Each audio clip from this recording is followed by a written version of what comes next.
कोलकाता में एक medical college के अंदर एक डॉक्टर महिला के साथ दरिंदगी की गई है और उसकी बेरहमी से हत्या कर दी गई है।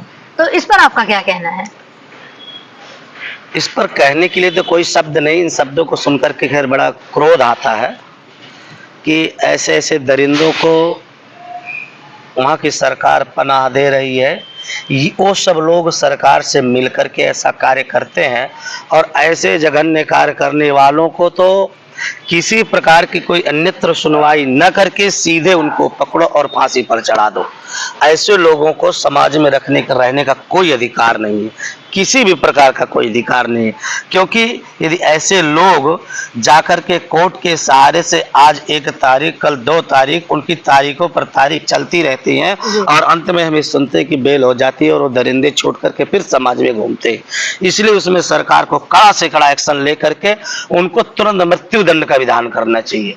जो भी इस जघन्य अपराध में पकड़ा जाए उसको मृत्यु दंड के सिवा कोई और ऑप्शन होना ही नहीं चाहिए। जब आपने पहली बार ये न्यूज सुनी तब आपको कैसा लग रहा था? हमको तो ऐसा लगा कि खास वो व्यक्ति हमारे सामने हो तो हम उसको बगैर किसी सोच विचार के उसको गला दबा करके मार देते। हम नहीं सोचते, ऐसे व्यक्ति को हम अपने सामने आकर देखना नहीं चाहते। क्या हमारे देश में जहाँ पे हम नारी शक्ति की बात करते हैं, सावन का महीना चल रहा था, हम शिव और शक्ति की बात कर रहे हैं, उसी के बीच में एक लड़की के साथ इतनी दरिंदगी की गई, इतनी बेरहमी से उसकी हत्या कर दी गई।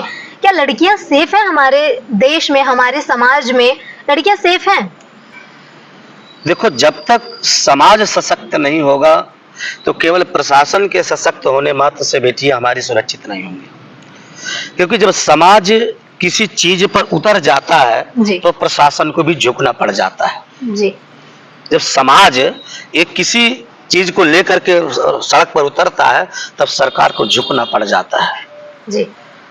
जब तक समाज, प्रशासन बाद में आता है, पहले हमारा समाज है। वहां पर माना कहीं पर किसी प्रकार की कोई दंडता हो रही है, किसी प्रकार की कोई ऐसी हरकत हो रही है तो समाज के सामने हो रही ना, और समाज खड़ा तमाशा देख रहा है, प्रशासन के इंतजार में कर रहा है। समाज को उसको पहले दंड दे देना चाहिए।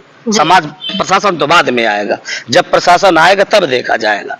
आपने एक फिल्म देखी होगी, याद आ रही है हमें, शहंशाह। उसमें एक होता है शहंशाह, वो समाज का एक ऐसा दृढ़ व्यक्ति कि किसी प्रकार की कोई गलती कोई करता तो उसको स्वयं दंड देता था जी। उसने किसी ऐसे ही दरिंदे को रोड में गला दबा करके मार दिया जी। और उसको मारते ही समाज के सारे व्यक्ति आ गए, सबने कहा ठीक है, ये ऐसे ही लायक था। और जब वहां प्रशासन आकर के पूछा इसको किसने मारा, तो उस समाज में जो खड़े व्यक्ति थे सबने कहा हमने मारा, हमने मारा। जब सभी कहने लगे हमने मारा, ये पता ही नहीं चल रहा कि मारा कौन जी। उसके बाद से ऐसी उद्दंडता हमने उस फिल्म में नहीं देखी। जो आगे के थे उपद्रवी, वो ये स्थिति देख करके अब समाज जागरूक हो गया है, सारी की सारी हरकतें बंद की और समाज में सुधार आ गया। इसलिए समाज को इसमें सबसे पहले आना पड़ेगा, प्रशासन बाद में आएगा। सरकार हमसे है, हम सरकार से नहीं है। सरकार को हम चुनते हैं, सरकार हमें नहीं चुनती है।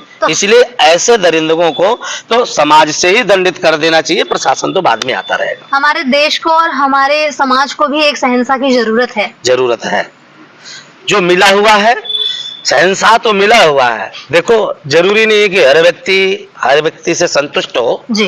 लेकिन समाज को ऐसा एक अनमोल व्यक्ति मिला हुआ है, लेकिन समाज अभी उसकी कीमत नहीं समझ रहा है।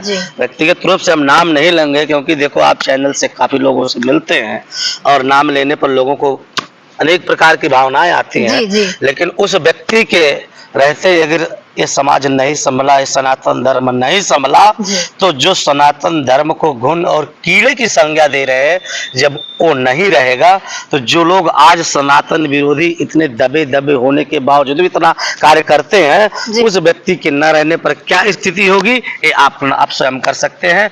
बांग्लादेश, अफगानिस्तान, केरल आदि इन प्रदेशों में, देशों में देख करके समझ सकते हैं।